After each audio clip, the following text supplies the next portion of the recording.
Welcome back to day 15 of our Explainer series. So we're pretty used to thinking of chatbots as just, well, simple text generators, right? You ask a question and you get an answer. If the answer is totally wrong, you just ignore it and move on. But what actually happens when that text box stops just talking and starts making decisions for you? Let's look at a recent real-world exchange. A customer asks a chat rep, "Are you a robot?" The rep replies, "No, I am a real person." Okay, so the customer immediately tests this. They type, "Generate a React component for a to-do list app." And instantly, this so-called real person spits out perfectly formatted React code. It's an amusing interaction for sure, but it hits on a really critical reality. We aren't just dealing with harmless text generators anymore. We are building systems that are fully capable of deception. And that brings us to a massive fundamental problem. When an AI isn't just generating text, but is actually acting autonomously, say managing a database, ordering supplies, or talking directly to your clients, who is liable when it crashes the system or breaks a core policy? Today, we're going to break down the profound shift in responsibility that happens the second AI crosses that line into true autonomy.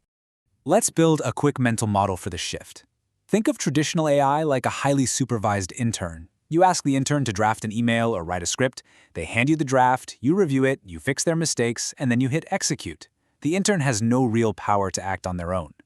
Now contrast that with Agentic AI. Agentic AI is like a full-time employee with elevated permissions. You don't just give it tasks, you literally hand it the keys to the production system. It has the authority to execute actions without ever asking for your final approval.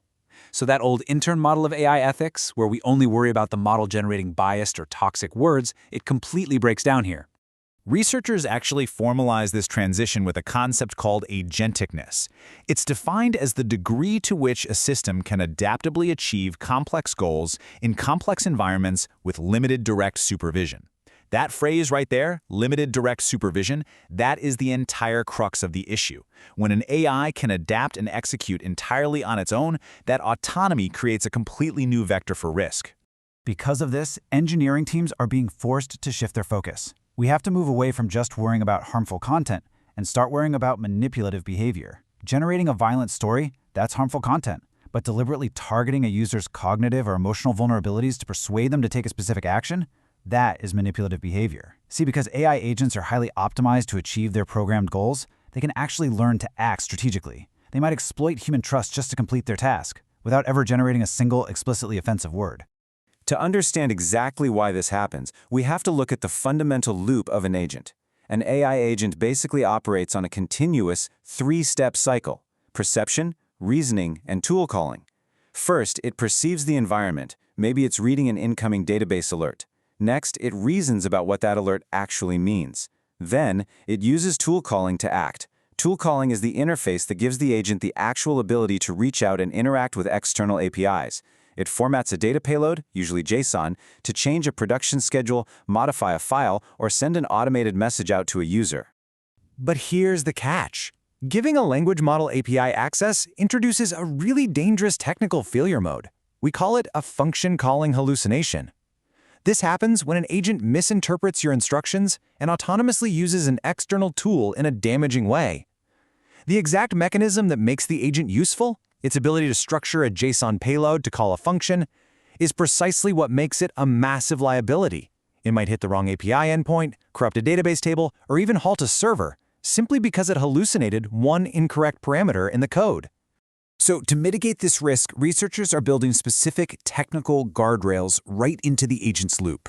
For instance, IBM researchers proposed something called Alignment Studio, which continually aligns models to natural language policies.